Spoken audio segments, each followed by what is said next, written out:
блогери маъруфи o'zbek Миррахмат Муминов изҳор дошт, ки маълумоте дар бораи ҷорӣ кардани назорати пурра ва пайгирии намозгузорони масҷидҳои кишварро дар ихтиёр дорад.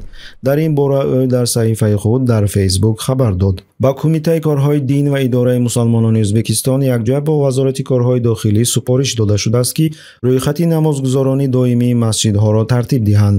Ин қарор бо афзоиши радикализми динӣ ва маъруфияти идеяҳои динӣ байни ҷавонон вобаста аст. ҳадаф пешгирии радикализатсияи онҳо. ҳамчунин ба имомон супориш дода шудааст, ки ҷавононро насиҳат диҳанд, онҳоро аз ифротгароӣ боз доранд ва рӯйхати намозгузорони хашмгинро ташкил кунанд. имомони масҷидҳо вазифа доранд маълумоте аз камераҳои назоратиро ба сохторҳои қудратӣ пешниҳод кунанд. ба имомони масҷидҳо ҳамчунин супориш дода шудааст, ки ҷавонони ришдорро насиҳат кунанд, идеяҳои таҳаммулпазирии динӣ, ки барои мазҳаби онҳо хос аст, тарғиб намоянд ва дар бораи вазъиятҳои муноқишаҳои динии ҷаҳонӣ ҳушдор диҳанд. имомон бояд рӯйхати алоҳидаи ҷавонони хашмгинро тартиб диҳанд, ки ба шахсони расмии масҷид беэътиноӣ мекунанд ё бо танқид суханронӣ менамоянд. илова бар ин ба ҳама масҷидҳо супориш дода шудааст, ки камераҳои назоратиро сабт намуда, наворҳои сабтшударо ба сохторҳои қудратӣ пешниҳод кунанд. ба имомон ёдрас карда шуд, ки гарчанде онҳо кори худро дӯст медоранд, итоат накардан ба талаботи мақомоти ҳокимият ба ҷазоҳо, танбеҳҳо ва дигар паёмодҳои ҷиддӣ меорад. Qanaqa insonlar o'tiribdi parlamentda, bular bir hayotida Alloh demagan, musulmon emasmi, kalima-i shahodat keltirmagan. Men musulmon avlodiman, ajdodiman demaydimi?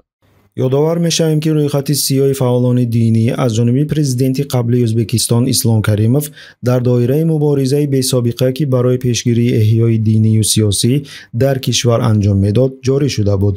пас аз ба сари қудрат омадани Мирзиёев дар соли 2017, ӯ расман рӯйхатҳои сиёҳи шахсони гумонбар дар фаъолиятҳои исломӣ ё маҳкумшуда барои онро бекор карда, он замон бо тантана эълон карда буд, ки аз рӯйхати мазкур 16 000 нафар хориҷ карда шуданд.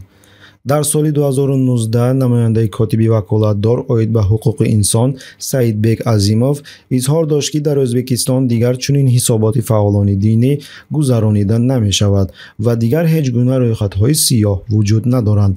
Shu yil bahor oylarida va yoz oylarining ikkinchi qismida demak qandaydir bir o'sha aksil terror amaliyotlar yoki aksil ekstremistik suhbatlar fonida jinoiy javobgarlik holatlari kuchaydi.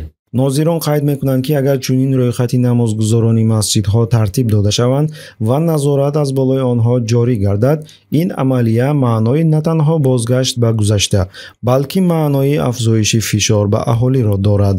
аён аст, ки ҳадафи ин чорабиниҳо эҷоди фазои тарс дар байни мардум аст, то ки дар маҷмӯъ ҳузури онҳо дар масҷидҳо коҳиш ёбад ва бо ин роҳ суръати бозгашти аҳолӣ ба огоҳии динӣ суст гардад.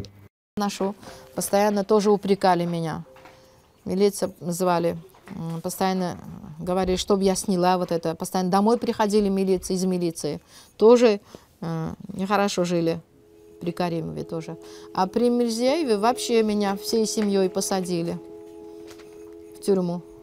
Пытали нас. Били, пытали.